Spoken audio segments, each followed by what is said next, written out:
आप लाख वादे कर लो तीर्थ भैया, मैं अच्छी तरह समझती हूँ कि आप इन 6 महीनों में क्या करना चाहते हैं।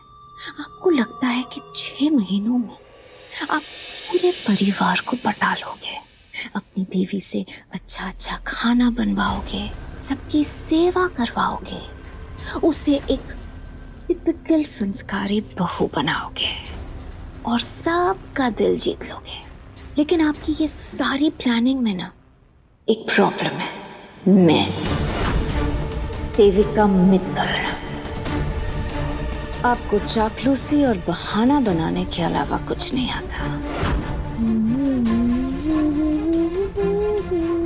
और आपकी बीवी को ठेला चलाने के अलावा कुछ नहीं आता।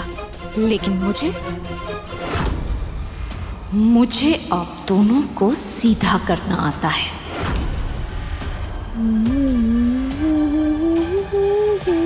6 महीने क्या, 6 साल 6 जन्म भी ये लड़की यहाँ रह लेना, फिर भी मैं इसे जीतने नहीं दूंगी।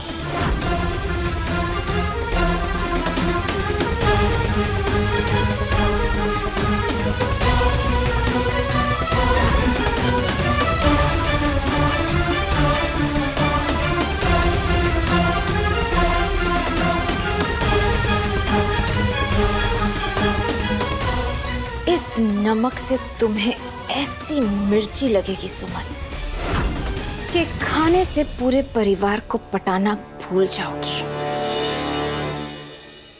मम्मी जी, पापा जी, अखिल भैया, गुरु भैया, पूर्वी, आ जाओ, सब आ जाओ। क्या हुआ? एक्सक्यूज मी, तुम्हें क्या लगता है ये कोई सब्जी मार्केट है क्या? कितना चिल्ला रही हो? कहीं तुम भूल तो नहीं गई? इन्होंने तुम्हें क्या कहा है? इस घर में रहना, लेकिन इस घर का हिस्सा बनने की कोशिश मत करना। मम्मी जी, अब जो जो घर में रहता है सब घर का हिस्सा ही तो होता है, फिर चाहे वो परिवार वाले हो या फिर काम करने वाले। आप प्लीज खाना खाइए ना, मैंने बनाया है। तेरे हाथ का बनाया हुआ खाना खाना छोड़, छुएंगे तक नहीं। चल।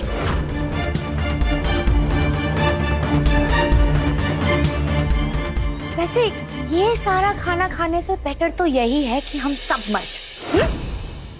आप लोग नेताजी, घर में इतना सब कुछ होने के बावजूद भी सुमन जी ने आप सबके लिए खाना बनाया। इसमें खाने की क्या गलती है?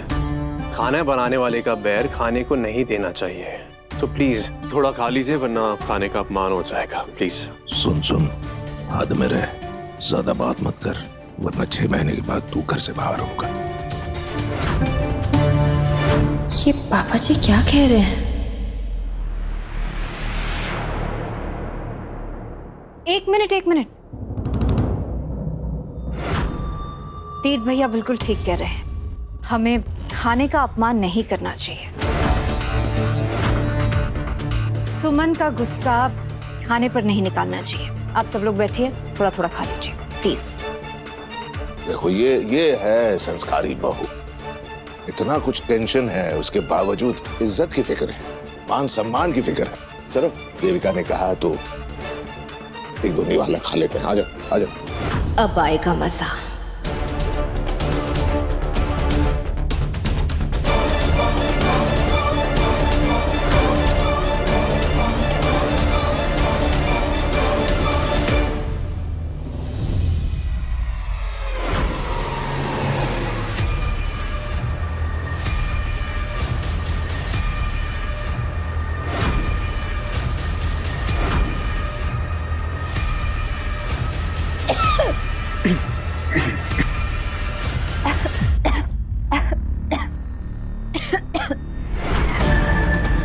हे भगवान, खाना है या जहर?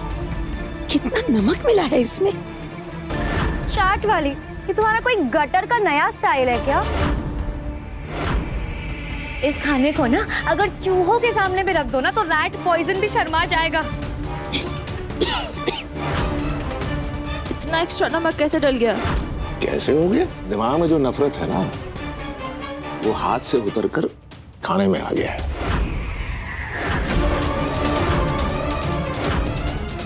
मैं सोच रहा था कि ये चाट वाली कम से कम खाना ठीक ठाक बनाएगी, लेकिन देखो क्या बनाया। जानवरों को भी ये खाना डालेंगे तो पाप लगेगा हमें ना। नर्सिंग, साफ कर दो सारा खाना। चलो। 1 मिनट। है? घर की रसोई एक बहू के लिए मंदिर होता है और उस मंदिर से किसी को भी खाली पेट नहीं जाना चाहिए। मुझे पता था कि सुमन कुछ ऐसा ही करेगी। मैं तो बस इसे मौका दे रही थी कि ये कुछ अच्छा कर सके। एनीवे, मैंने पहले ही सारा खाना बना लिया था। क्या? नर्सिंग, जरा किचन से खाना ले आना। वो अंदर जाओगे ना तो अलग बर्तन में तुम्हें पता लग जाएगा। जा लेकर आओ सारा खाना।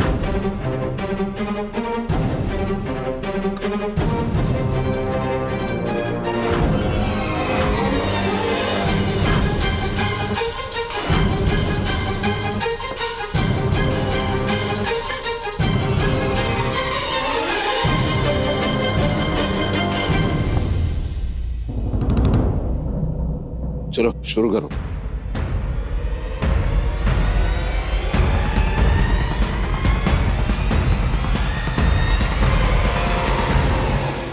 वाह, अद्भुत अद्भुत। इस खाने में बनाने वाले का प्यार ठूस ठूस के भरा हुआ है। वाह वाह वाह, स्वादिष्ट। देविका, पोहा बड़ा स्वाद बना है। और भाभी, ये खीर ये तो इतनी अच्छी है कि जैसे आपने अपने दिल की मिठास इसमें डाल दी हो। अरे वाह देविका, आज तो तुमने कमाल ही कर दिया। क्या खाना बनाया है। ऐसा खाना बनाने वाले की तो हर इच्छा पूरी है। नहीं देविका भाभी, सच्ची खाना तो बहुत ही अच्छा है। आई एम श्योर कोई ना कोई सीक्रेट रेसिपी होगी। बताइए ना, ये जो आपने खीर बनाई है इसमें दूध कितना और चावल कितने? उतना ही जितना डालना चाहिए। सुमन, खाना रेसिपी से नहीं, दिल से बनाया जाता है। और आपके दिल का तो क्या ही कहना। आलू भी इतने अच्छे बने, इतने स्वाद। और ये पूरी, ये इसके आटे में भी आपने आलू डाले थे क्या? तुम्हें अगर खाना बनाने के लेसन्स चाहिए ना तो मुझसे अपॉइंटमेंट ले लेना। ऐसे फ्री में हर चीज लूटने की आदत छोड़ दो। देविका भाभी, यहाँ तो सारे परिवार वालों ने अपना प्यार लुटा दिया आप पे। इतना अच्छा खाना जो बना है। अच्छा, बाकी कोई सीक्रेट रेसिपी नहीं पूछ रही, एक बात तो बता दीजिए, ये जो पापड़ बनाया आपने, ये चने की दाल का है या उड़द दाल का? ऑब्वियसली उड़द के।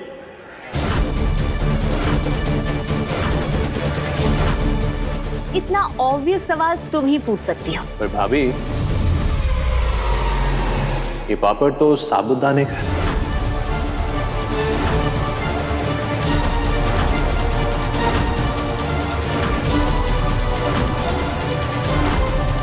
देविका, खाना तुमने ही बनाया है और तुम्हें याद नहीं तुमने क्या बनाया है? वो एक्चुअली किचन में इतना काम होता है, इतनी बिजी थी मैं भूल गई। भूलती तो वो लोग है ना जो कुछ करते हैं। अगर कुछ किया ही नहीं तो भूलेंगे कहाँ से? क्योंकि ये सारा खाना मैंने बनाया है।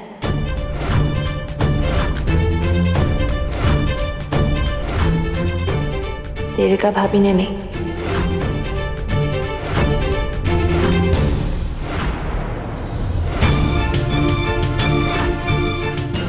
झूठ। अरे नहीं नहीं देविका भाभी, सच। एकदम देसी घी की तरह प्योर शुद्ध देसी सच। अब ये सारा खाना मैंने बनाया था। आपने जो खाना बनाया था ना, वो नरसिंह काका ले आए थे गलती से पहले। मतलब भाभी, ये खाने में नमक आपने डाला था? गैस चालू है। गैस। सॉरी लेट हो गया। वैसे नाश्ता तो मैं रेडी करके गई थी, लेकिन सारी खराब हो गई थी ना, चेंज करने में टाइम लग गया। बिजनेस संभालती है, घर संभालती है, हम सभी को संभालती है, सारा कुछ इसी पे छोड़ रखा है क्या तुमने? ये देविका पास नहीं आएगी। वो ठीक है, कोई बात नहीं, कभी कभी ऊपर नीचे हो जाता है। तुम्हें यहाँ भर का टेंशन है। क्या करेगी वो? इतने सालों से खाना बना रही है, कभी कुछ हुआ? गड़बड़ हुआ? नहीं? फिर देविका टेंशन मत लो बेटा, चलो सभी लोग खाना खाओ।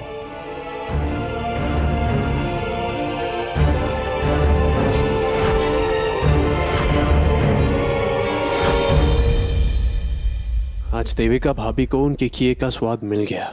आज तक उन्होंने जो भी आपके साथ किया एग्जैक्टली वैसा ही सुमन जी ने देविका भाभी के साथ कर दिया।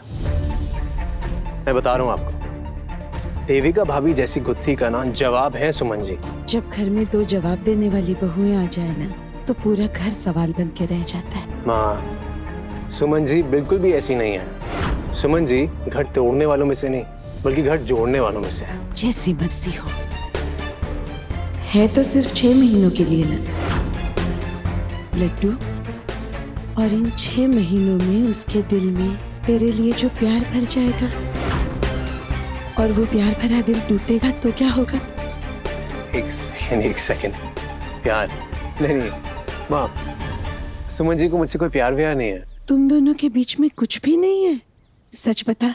है ना, दोस्ती है, इज्जत है, पर प्यार बिल्कुल नहीं है। यही तो तू गलत है लड्डू। उसकी आंखों में देख, वो तुझसे बहुत प्यार करती है। हाँ, जिसको आप प्यार समझ रही है ना, वो प्यार नहीं है, उसको दोस्ती कहते हैं। चल, ये तो वक्त ही तय करेगा, दोस्ती प्यार में बदल जाती है या प्यार दोस्ती में कैद होकर रह जाता है। लेकिन एक बात पक्की है, ये जो तेरी पत्नी है ना, उसने मेरे पति का अपमान किया है, और एक पत्नी के लिए उसके पति का अपमान पत्थर बन जाता है जो उसके दिल से कभी नहीं टूटता। लेकिन फिर भी एक औरत होने के नाते मैं सिर्फ इतना कहूंगी, अपने फायदे के लिए जब एक आदमी एक औरत की बेइज्जती होने देता है ना, तब वो आदमी उसकी माँ के नाम पर दाग बन जाता है। मेरा गुरूर बन लड्डू, दाग नहीं। माँ, मैं कभी भी ना सुमन जी की बेइज्जती नहीं होने दूंगा। अपने बाप की बेइज्जती का बदला लेगा ना बच्चे। मैं वादा करता हूँ आपसे, लूंगा बदला। ये शादी सिर्फ मेरी प्लानिंग थी, उनकी बेइज्जती नहीं। ये जो तेरी दोस्त है ना, जिसकी तू बेइज्जती नहीं होने देगा, 6 महीनों में उसका दिल तोड़ेगा, उसकी जिंदगी बर्बाद कर सकेगा तू?